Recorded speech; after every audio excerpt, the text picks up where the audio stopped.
Pilipinas, ang oras po natin, alas 6:38 ng gabi. May problema ka ba sa batas?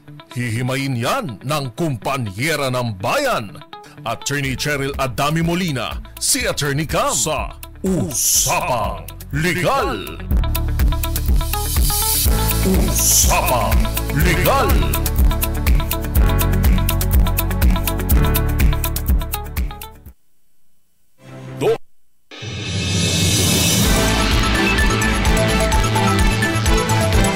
Magandang gabi po, Luzon, Visayas, Mindanao. Welcome po sa Usapang Legal.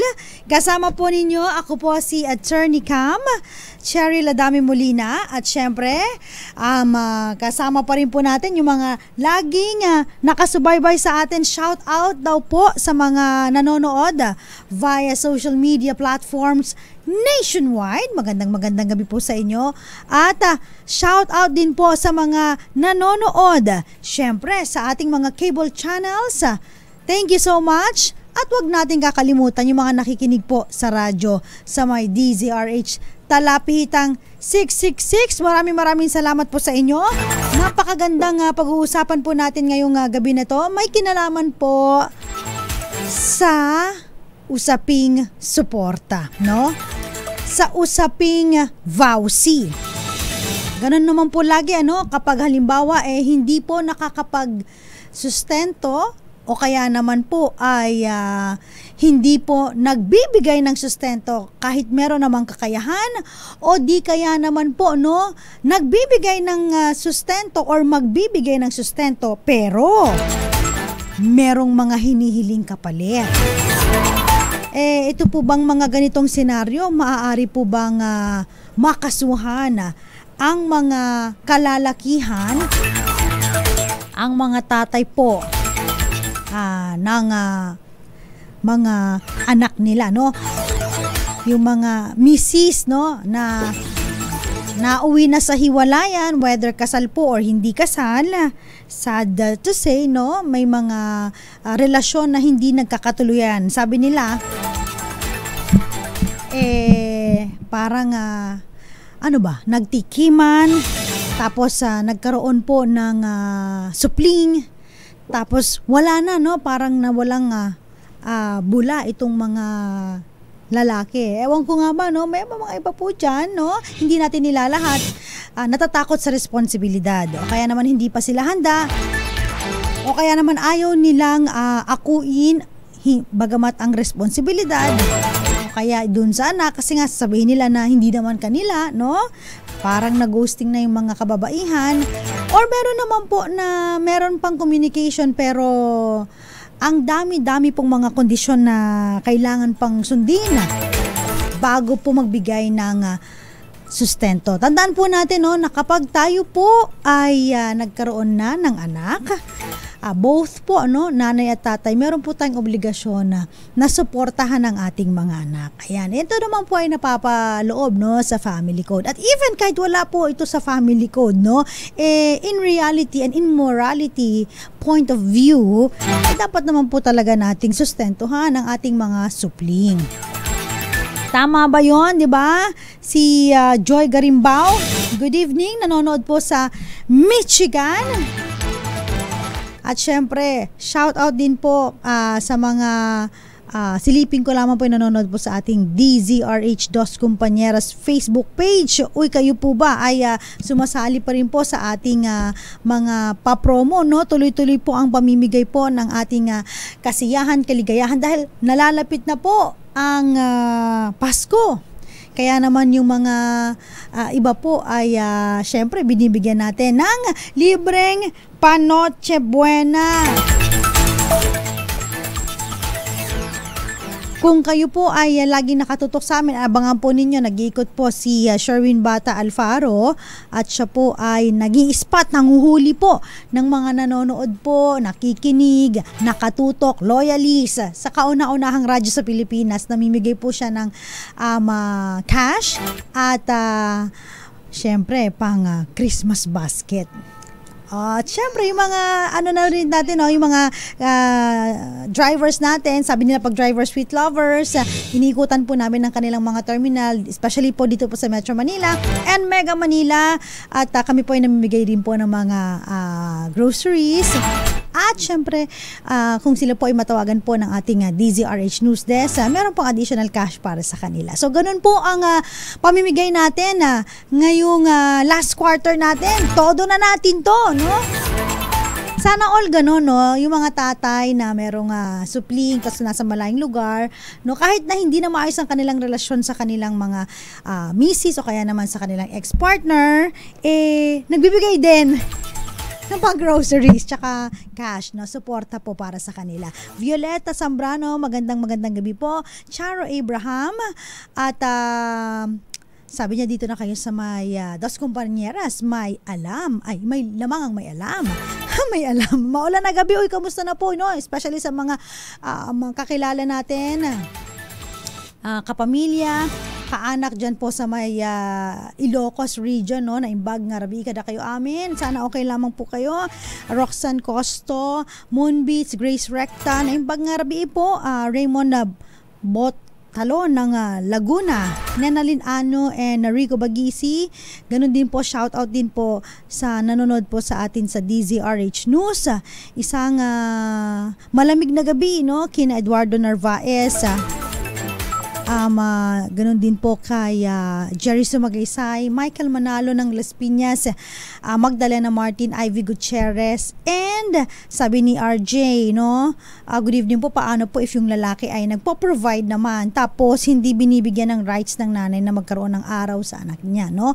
Pwede po ba mag-demand ang tatay na magkaroon din po ng araw sa anak niya? So, ang visitation rights po ay kinikilala po, no, sa ating saligang batas bilang pagbibigay naman po, no, ng pagpupugay sa ating mga tatay, sa mga kalalakihan upang makita, masilip ang kanilang mga anak, no, at tignan ang kanilang of course yung kondisyon sa buhay, kung okay ba sila. Syempre, nature po ng isang tatay, no, na kailangan niya rin pong makita, malaman kung ano na po ba ang kalagayan ng kanyang anak. Unfortunately po, no, depende po kasi kung halimbawa kayo po ay kasal o hindi kasal. Kapag hindi po kasi kasal, ang kustodiya po ay laging nasa nanay until 18 years of age, no? Below 18 years of age hanggang sila po ay minor de edad rather, no? So, pwede po kayong pumunta, bumisita, visitational rights. Pero yung sinasabi po na iuuwi, no, ibibigay sa inyo ang parental custody, nasa ano po kasi yan, no, nasa nanay. Kapag hindi po pumayag, no, especially mag-asawa po, no, you ask the court, no, para mabigyan po kayo ng custody rights, no. Yun nga lang po, no, sa mga hindi mag-asawa, again po ang parental custody po ay nasa nanay. Pag mag-asawa po kayo, you ask the court for parang not only the visitational right, syempre yung custody din ng bata. Dahil alam naman po natin pag mag-asawa dapat po jointly yan, jointly po ang parental authority. At syempre, yung sa custody, pwede naman po na pag-usapan po ninyo. I have lots of clients na meron po silang usapan kung kailan po yung anak sa nanay, kung kailan naman po sa tatay. Especially, tinitingnan dito, no, kung saan ba nag-aaral din, no, yung mga ganun circumstansya, saan ba to nag-aaral, papaano ba, no, kung ito ay mapupunta sa tatay, ano naman yung mga setup. May mga ganun po na mga consideration. Again, every time na pinag-uusapan po ang mga bata, laging best interest of the child ang tinitignan ng korte, okay? So, yung mga nagtatanong din po, no, na magkano po ba lagi ang dapat ipadala buwan-buwan. Again, ilang beses na po nating sinabi na pag pinag-uusapan po, no, yung magkano yung suporta, depende po sa pangangailangan ng bata, yung tatanggap, at depende po sa kakayahan po ng magbibigay. Kung siya po ay medyo may kakayanan o siya po ay nakaka-LL, sabi nga natin nakakaluwag-luwag, ay mas malaki po, of course, dapat ang binibigay niya, no, doon sa mga hindi masyadong nakakaluwag-luwag, no? Again, kung meron siyang kakayahan na magbigay, ayan, so bibigyan niya po ito. Sometimes po, again, nagpupunta sa korte kung hindi po magkasundo, no? At ang korte ang nagbibigay ng fixed amount kung how much, no? Kasi maraming consideration yan na tinitignan. So, anong trabaho, magkano sahod, no? Again po, ang obligation not only dun sa tatay, dapat sa nanay din po. So, hindi lahat ipapakargo dun sa tatay. So, both po yan. So, may computation po yan and everything. Minsan, ang ginagawa ng korte, kapag halimbawa po ang tatay, no, ay may kumpanya, pwedeng sulatan, no, at sabihin, utusan yung mga kumpanya na a certain portion of his income diretso sa ganitong account, no, dun sa babae or dun sa nanay ng kanyang anak. So ganun po, no. Ang tanong, paano naman po yung mga taong mga tatay na talagang parang inabandona na yung kanilang mga anak, no? Tas meron naman po silang kakayahan at hindi lang yun, humingi sila ng mga kondisyon para bago maibigay itong sustento para sa anak, laging kumakatok dyan yung ating batas na VAUSI, Violence Against Women and Their Children. Tandaan po ninyo, pag pinag-uusapan po ang VAUSI, meron pong mga acts of violence, no, which are covered under RA 9262. Alam niyo po yan, di ba? So, hindi lang po yan violence against physical violence, laging sinasaktan ang kababaihan o ang kanilang mga anak. Meron din yan sexual violence, meron din yang psychological violence, no? At ito po yung pinaka-rampant, no? Yung laging ginagamit kapag halimbawa po, no, hindi nagbibigay na sustento ang mga tatay, yung tinatawag natin na economic abuse. Nandun po yan sa VAUSI.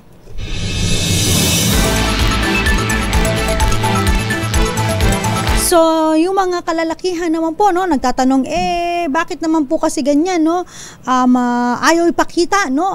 Yung anak ko, paano ko susustentohan yan? Ayaw ipakita sa akin ng nanay niya, no? Pag mga ganito pong mga sitwasyon, iba po ang pagbibigay ng suporta, no? At iba po yung sa inyong mag-asawa, no? Or inyong mag-live-in partner, or yung dati mong karelasyon.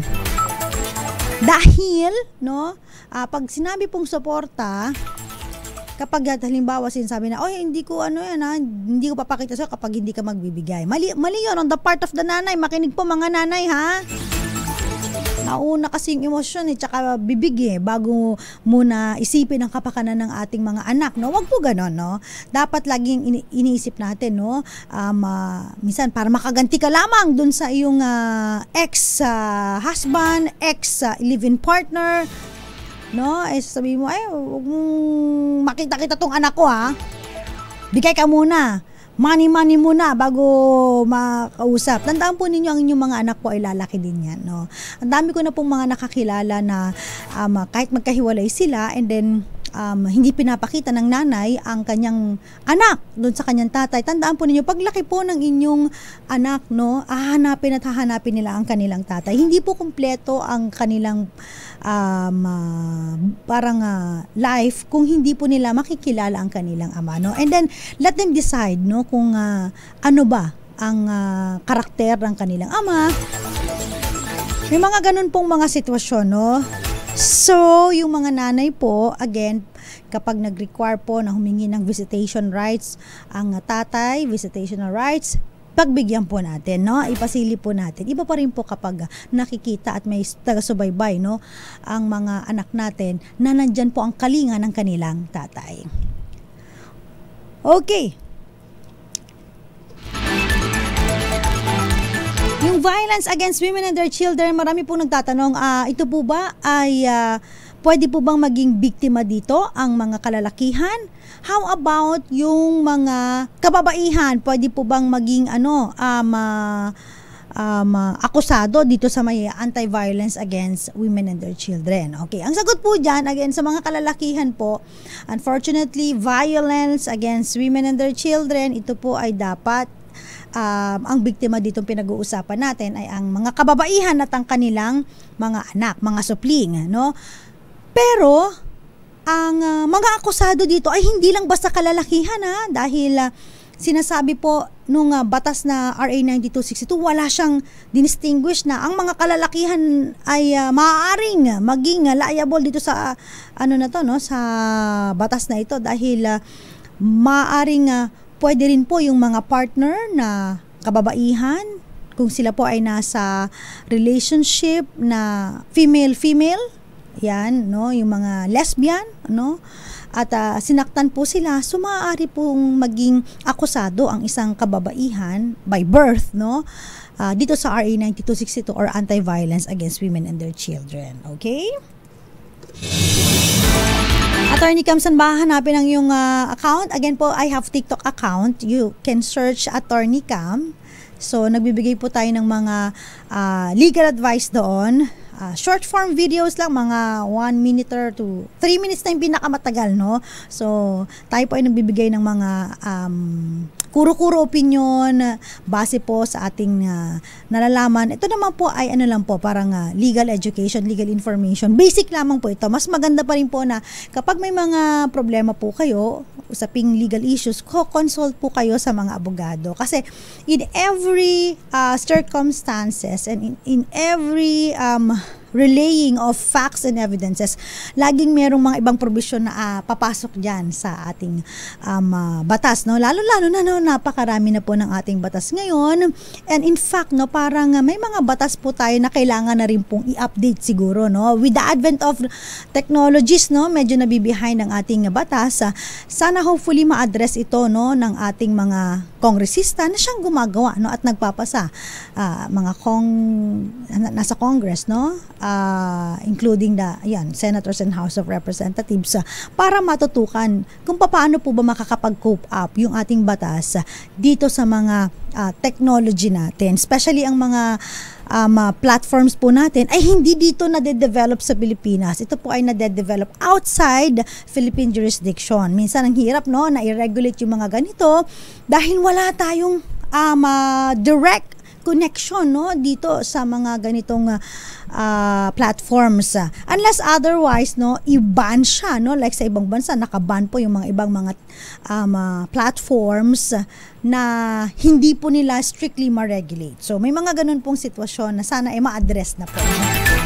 So for the meantime, dire-diretso pa rin po tayo sa ating pag-uusap regarding dito sa VAUSI, no, yung Violence Against Women and Their Children. Pag-usapan natin mamaya yung mga po ba yung mga sinasakop ng batas na ito at ano ba ang dapat gawin ng mga tatay, no, na hindi nagsusuporta sa kanilang mga anak, no. May iba pa na nananakot, no, sabi nila, hindi ko sabi nga na, ipapa-deport ko yang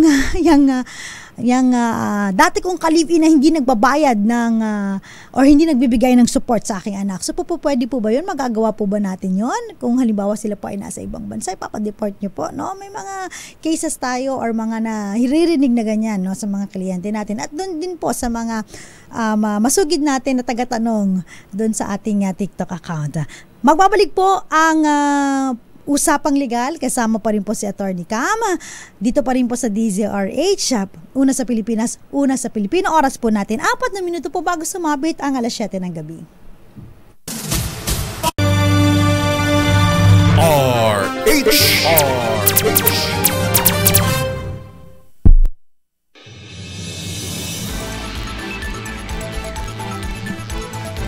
Usapang Legal, kasama po si Attorney Cam, Attorney Cheryl Adami Molina. Pinag-uusapan po natin, shout out sa mga tatay daw po na mga hindi nagbibigay ng sustento sa kanilang mga anak, o kaya naman pag magbibigay kailangan pa ng maraming kondisyon. Yan, no? Lagi pong kaakibat, no? Kapag tayo po ay nasa ganitong sitwasyon, pinapasok po yung violence against women and their children. At pag pinag-uusapan pang VAUSI, again, meron po tayong 4 na violence na pinag-uusapan doon. At kasama na po doon ang economic abuse. Ito po yung mga acts kung saan po, no, parang ginagawa nyo pong financially dependent po ang mga kababaihan, no, para of course yung halimbawa nga po, no, para bago ka magbigay ng suporta, kailangan ganito, kailangan ganito. So, financially dependent sila dun sa ibibigay mo, tapos meron ka pang mga kondisyon. Ito naman po ay hinihingi nila na obligasyon, suportahan ang kanilang mga anak, no. Meron din pong kasama dito sa economic abuse, no, not only dun sa hindi pagbibigay ng sustento kahit may kakayahan, o kaya naman po pag magbibigay ng sustento, marami pang mga etche-boreche. Halimbawa po, no, kapag piniprevent po ninyo na ang mga kababaihan ay mag-engage sa mga legitimate profession, no, sa kanilang trabaho, no. Nowadays po marami akong nakakausap na kapag kayo po ay mag-asawa at merong anak, sa hirap po ng buhay ngayon, dalawa na po ang nagtatrabaho para po makuha nila yung comfort of living na kinakailangan or gusto nila, no? May iba po na sinasabi na, diyan ka lang, mag-alaga ka lang ng bata, no? Pwede naman po yun, basta pumayag po yung ating mga kababaihan at merong sapat na naibibigay na sustento, abasto, no, sa mga misis natin o sa kanilang mga partner sa buhay. Ang problema kasi, kung gusto talagang mag-engage sa isang profession ng isang kababaihan, hindi mo siya pwedeng pigilan, no, na mag-engage doon sa mga profession na gusto niya at talaga namang qualified siya, no. Bakit? Meron akong kakilala, real talk po, no, mag-asawa po sila. And then, yung babae po, yung Mrs. housewife. So, depende po, no, yung kanyang paglilingkod, pag-aasikaso sa kanyang mister. Lalong-lalo na, no, sobrang sweet siguro niya kapag kinsenas katapusan, no. Ang nangyari, yung lalaki po, ng babae. So, humanap ng kapartner. At itong kanyang kapartner ay madiskarte, no? So, dalawa sila nagtatrabaho. Naiwan po ang misis sa bahay. Lumaki na yung mga anak, umalis na sa kanilang mga puder, no? Nagkanya-kanyang buhay na po sila, nag-asawa. Ngayon, alam niyo po ba ang pinakamasakit? Ito pong mister na ito na ng babae. Nagkaanak sila nung kanyang kabet. Nagtatrabaho din yung kanyang kabet, sorry for the term, no, or kanyang third party, no. There's no other way to address it, no, para maintindihan natin mga kababayan. Ang ginawa nila, yung kanilang anak, pinaalaga nila doon sa unang asawa, no. At sinabi na, okay, bibigyan ka namin ng allowance, pero alagaan mo anak namin. Dahil wala naman siyang trabaho, tinanggap niya. Sinabihan siya na, bawal yung mga ganito, bawal papaluin, bawal lahat. So, bawal lahat. That's may CCTV pa. No, masakit dito dahil financially dependent siya, no? Dahil wala siyang kita, hindi niya alam magtrabaho ever since na sila yung mag-asawa. So, tinanggap na lang niya kahit na ng babae yung asawa niya, siya nag-alaga nung kanilang supling, no? Masakit man, pero ito ang realidad ng ating buhay, no? Pag mga ganitong sitwasyon na ginagawa niyo pong financially dependent, ang inyong mga misis, pwede po kayong makasuhan ng vowsy.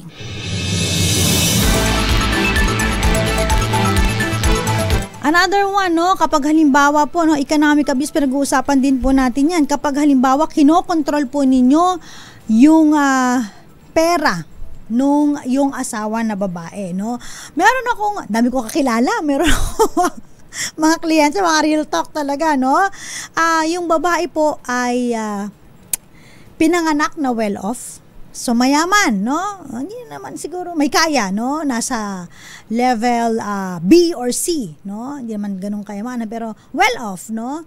Yung kanyang napangasawa ay average, no? Sabihin natin average, o hindi naman ganun kahirapan, pero hindi siya at par siya dun sa status nung babae na kanyang pinakasalan. During the marriage, marami ng properties na naibigay, no, before pa sila magpakasal, yung magulang nung babae. So, nabigyan na ng mga condominiums, nabigyan na ng mga sasakyan at kung ano-ano pa. Ang nangyari, dahil sila po ay nagpakasal, after the effectivity of Family Code, no, 1987. So, wala silang prenuptial agreement. Alam naman po natin, pag walang prenuptial agreement, ang mangyayari dyan, yung misis, kung meron siya mga properties na naipundar or naibigay bago sila magpakasal, no, mga ari-arian niya, ano po yun, magiging pag-aari din ng kanyang mister. At ganoon din si mister, pag marami siyang naipundar, magiging pag-aari ni misis. Unfortunately, dito sa kwento natin ngayon, dito sa minamarites ko sa inyo, yung babae ang maraming mga ari-arian. Okay. So, ang ginawa nung lalaki, nung kanyang mister, nung sila ay mag-asawa na, siya na ngayon ang kumokontrol, no? Lahat ng mga properties nila mag-asawa, siya na lahat ang nagdi-decide, nagbebenta ng mga properties at kung ano-ano. It's another form of economic abuse, no? Na ikaw ang kumokontrol ng inyong common money and common properties, no? Na hindi mo hinihingi yung consent ng iyong wife or yung wife mo. In fact, pati yung mga pera sa bangko, no? Ikaw na nagwi-withdraw. Ikaw na may hawak ng ATM, no? Tapos, withdraw lang ng withdraw, pampa-gimmick, pampa-yabang sa mga kaibigan without the consent of your wife is another form of economic abuse. So, yung mga kalalakihan, no, sana wag dumating sa point na ganito yung ating setup sa pamilya, no. Laging you always respect, no, your wife. You always ask her permission. You always ask her consent. Laging communication is the key. Lagi natin sinasabi yan at laging uunahin, no, yung pangangailangan ng pamilya kaysa sa mga kaibigan. Kami ko kakilala ng ganyan. Pag golf pa, alam niyo naman ang golf, di ba, pang mayaman. Ay, bauna pala sa utang, 'di ba? Hindi inuna yung pangangailangan ng anak na pambili ng gatas. O kaya pambili ng mga kung ano-anong pangangailangan, pagkain, inuna pa yung mga kaibigan, 'di ba? No? Pampayabang. Hindi natin nilalahat. Bato-bato sa langit ang tamaan po, sorry. Okay, no? Again, pasok po sa vowsy. Yung hindi lang po mag-asawa, hindi lang po mag-ex-husband, kasama rin po yung mga live-in partners, o kaya po kasama rin po kahit kayo nag-date lang dalawa, no? Nag-date kayong dalawa, tapos biglang ang nangyari ikaw, ini-stock mo na siya, pati yung anak niya, ini-stock mo na, naninilip ka dun sa kanilang bahay, sakang certified stalker talaga. So, ano po yan bawal din po yan kasi po, it's a form of psychological violence, no?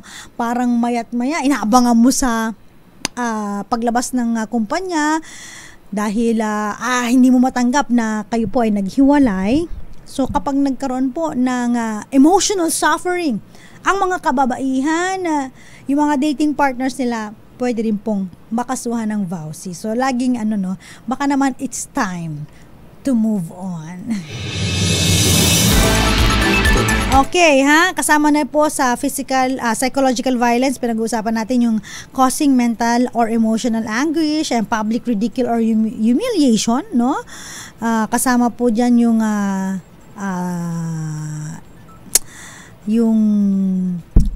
verbal and emotional abuse, no? So, yung mga kalalakihan o kaya naman yung mga naging kapartner nila, including the kababaihan, no, na nasa female relationship, pasok po dito.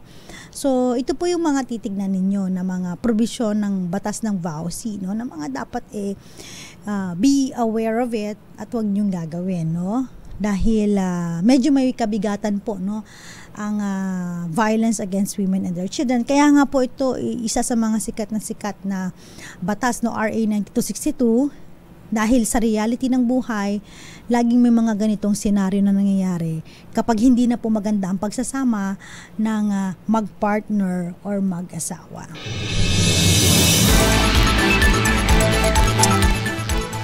Okay. Pwede po ba, masasabi po ba na ang isang one night stand tapos bigla pong nag-stalk, pasok pa rin po ba dito sa may RA 9262? Yes po, no? Single sexual act, no? Ay pasok po dun sa sexual relation na tinatawag po natin, no, sa RA 9262. Dating nga lang po, nag-date kayo, pasok ka dito eh. What more kung nagkaroon po kayo ng sexual act or sexual interaction. So, kapag nagkaroon po kayo ng sexual interaction and then violate nyo pa rin po yung mga dinefine na violence against RA 9262, pwede pa rin po kayong makasuhan. Okay? Sino po may mga pinoprotektahan ng RA 9262? Again po, hindi kasama rito mga kalalakihan. Kasama po dito ang asawa, ang former wife, ex-wife, o ex-wife na lang po, no?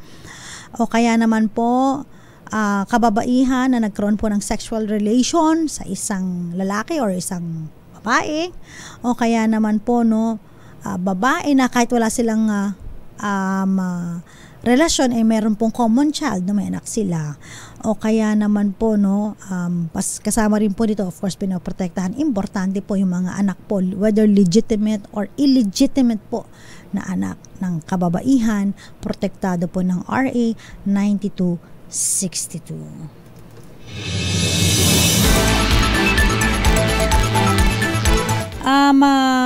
Ano po bang dapat gawin kapag ganito po, no, na kayo po ay nakakaranas ng mga sitwasyon kung saan yung mga ex-partner ninyo, kay mga ex-husband ninyo nanggugulo sa inyo, no? Ginugulo kayo, whether ano ba yan, mental, nakaka-stress na sila, no? Hindi lang yan, meron pang mga threat, no? May attempt to cause you physical harm. So, ang gawin nyo po, no, pwede po kayo mag-file ng protection order. Mamaya pag-usapan natin naman yung ano ba yung protection order? Saan ba kinukuha ito? Pwede po ba sa barangay ito? Pwede po ba ito sa korte? Pwede po ba ito kung saan-saan lang kunin? Sa police, sa NBI? So, mamaya pag-usapan po natin yan. Shout out muna sa mga nanonood sa atin. Good evening po, sa may DZRH News Television, napapanood din po kami. Ayan, baka gusto nyo pong magpa-shoutout sa atin. Magandang gabi po. Hello po, nakatutok din sa atin Michael Manalo. Stay safe always, ha? Yes po, Jericho Kalipayan. Sa may Samar, shoutout daw po sa kanyang family. Si Ray Basanes,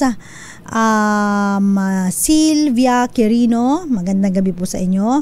And ganun din po, shoutout din po sa mga pahabol na greetings mula po sa DZRH Dos Compañeros Facebook page. Hi and good evening po. Magandang gabi po sa mga nakikinig at nanonood sa atin. Nag-share po sa atin itong Facebook Live. Salamat po. Gael, hi po. Hi daw sa mga sabi niya sa Hong Kong ban ang TikTok. Yeah. Sa China rin po, no? Basta China country ban po talaga ang TikTok. Tama ba ka? TikTok ba ang ban doon? Or Facebook? Kasi nung pumunta kami dati sa Beijing we cannot access yung Facebook nila yung Facebook namin. Prince Ama Fernandez, hi po sa Nueva Ecija, and Violeta Zambrano, Rico, and Raymond. Babalik po ang usapang legal kasama po si Attorney Cam. Diyan lamang po kayo. Tutok lang po lagi sa DZRH. Unahang radyo sa Pilipinas. May nakakaalala sa akin Kauna-unahang radyo sa Pilipinas. Ang aming tagline po, tandaan po ninyo, una sa Pilipinas, una sa Pilipino. Oras po natin, 7:15 na po ng gabi. This RH.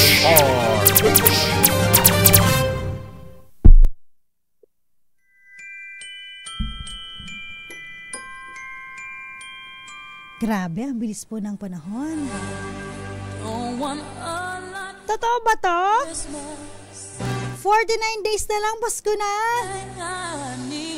Grabe naman, ang bilis-bilis naman.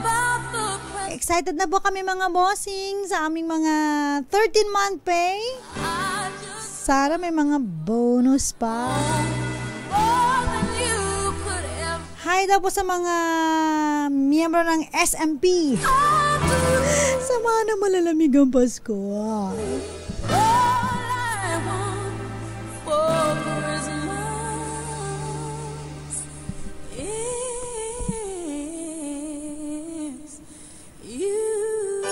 Again po, namimigay po ang DZRH ng ating Pamasko Panalo promo, Christmas basket po and cash para sa ating mga kababayan. Pag nahuli pong nakatutok sa DZRH, nag-ikot po ang aming reporter na si Sherwin Bata Alfaro. At syempre sa ating mga nagagawa mga chuper, abangan po kami sa inyong mga terminal, kami po ay pumupunta dyan. Namimigay din po kami ng mga groceries. And of course, kapag natawagan pa po ng ating mga news desk, meron pang additional na 500 pesos.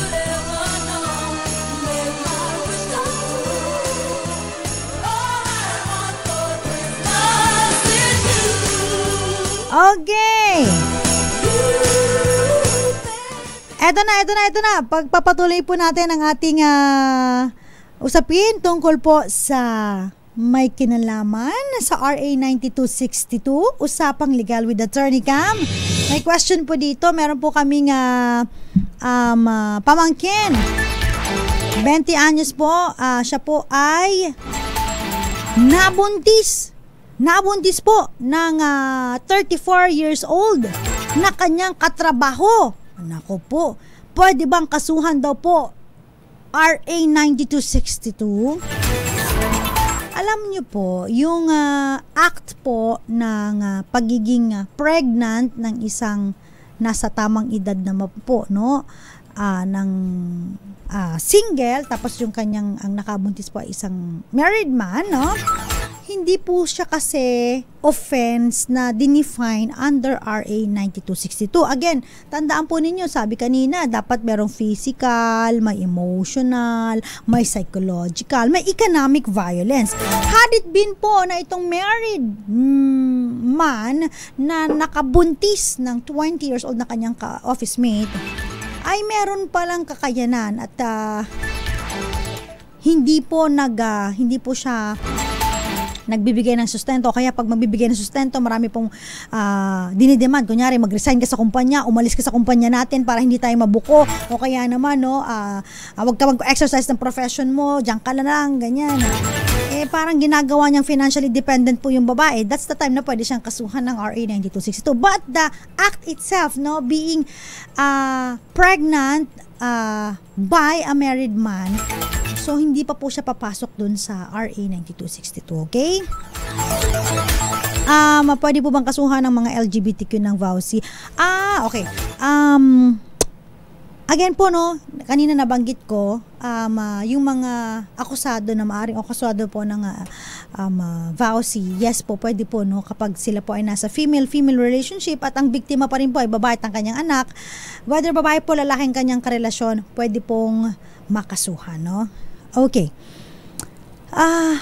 Basta po, na-violate po, sinaktan yung partner o kaya naman po, merong mga other forms of violence na binanggit natin sa RA 9262 na nakomit po ng kanyang lesbian partner, maaari po siyang makasuhan.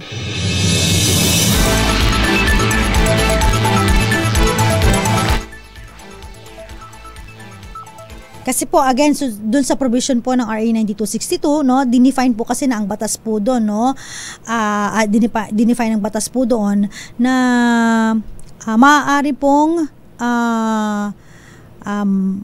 mag-commit ng ganitong mga violence ay tao. Basta sinabi lang po kasi doon kahit sinong tao na magko-commit ng ganitong violence against women and their children. Pag sinabing tao, so they are referring both female and male. So pasok din siya. At paulit-ulit ko na lang po na nahuhuli ang asawa ko na may kabit.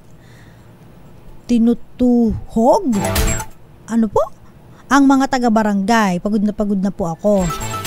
Pwede ko po ba siyang kasuhan ng VAUSI? Again po, kung kayo po ay nakakaranas na ng psychological violence, at meron pong marital infidelity, talagang nai-stress ka na, usapin na, maaari po, baka pumasok po ito, depende po sa kung paano po i-handle ng inyong abogado, o kaya po papaano po ninyo ipapakita na kayo po talaga ay nagsuffer na, meron ng psychological violence on your part dahil sa ginagawa po ng inyong mister. Okay. Uy! lagi po akong pinapanood ng asawa ko ng porn. Malalaswang videos. At gusto pong gawin namin yung mga iba't ibang posisyon na hindi ko po gusto at hindi po ako komportable. One time po, pinagpilitan niya po na gawin yung doon po sa sikat na 50 Shades of Grey. Pwede po ba siyang kasuhan ng vowsy? Nako po, mga mister kayo talaga. Pag ganito po, no, maaari po kayong makasuhan. Sexual violence po ito. Again, meron po tayong tinatawag na marital rape, yung mga mister, pinipilit ang kanilang misis, no, na makipagtali ko, kaya naman gawin ang kung ano-anong bagay, no. RA 9262 at marital rape, meron na po yan. Maaari po kayong makasuhan. You always get the consent of the female, no, yung inyong asawa, ng inyong misis, no, ng inyong spouse, no, kapag mag-engage kayo into sexual activities, no. Ganun naman po lagi. Hindi po pwedeng pilitin, no? Hindi po lisensya ang pagkakaroon ng inyong marriage certificate para pilitin ang inyong asawa na makipagtalik sa inyo. Yan po ang lagi po ninyong iisipin. So, get the consensus, the consent of your wife, no? Daanin muna sa lambingan at matinding romansa. Tama ba? Anyway, lipat na nga tayo ibang question. Ano naman yung mga tanong po ninyo, no? Okay, question pa dito. Eto. Papaano naman po yung boyfriend ko? Nako! Yung boyfriend ko po lagi po akong hinihipuan sa masiselang bahagi ng katawan. Kaya nakipag-break ako. Pero ayaw po niya. Maaari po ba siyang kasuhan ng vowsy? Okay, again po, no, physically attacking the sexual parts of the female, no, talagang lalo't kapag ayaw niya, pwede po kayong kasuhan ng RA 9262. Okay? Sexual violence po yan sa mga magjojowa, ha? O kaya naman, pinipuwersa nyo rin siya. Bukod doon, na manood ng mga, katulad kanina, yung mga website o kaya yung mga indecent shows na kung tawagin natin, pwede rin po yan. Pasok din po yan sa RA 9262. O kaya naman po, pinupuwersa po ninyo, no, na gumawa ng film para kayong mga actor or actress sa isang pelikula. Pero ang pelikula ninyo ay malaswa at ayaw ng babae yun, pasok din kayo sa RA 9262. Okay?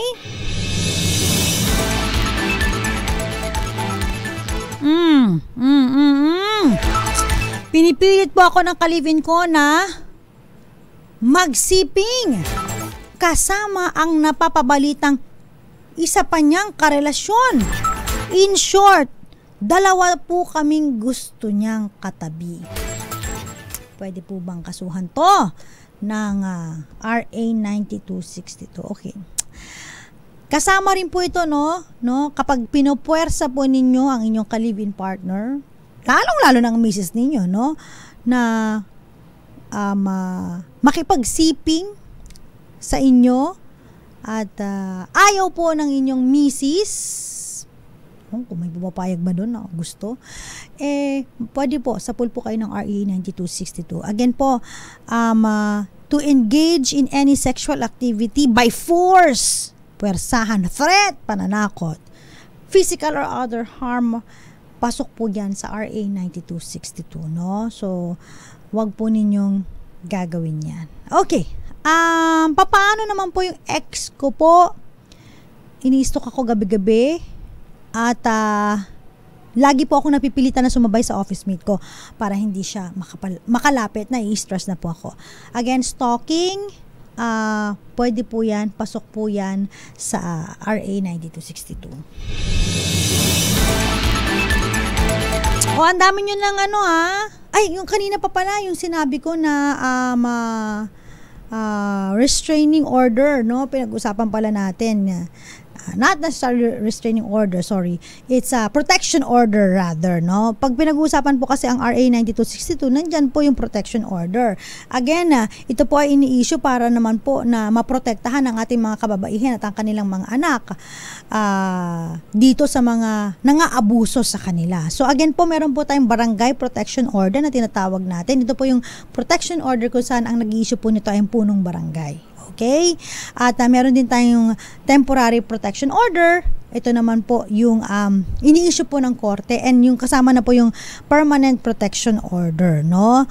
At kailangan po pag mag-apply kayo nito, meron pong notice and hearing, no? So importante po na kailangan makapag-file kayo sa korte para po ma-issuehan po kayo ng mga ganitong mga utos o order, protection order, okay?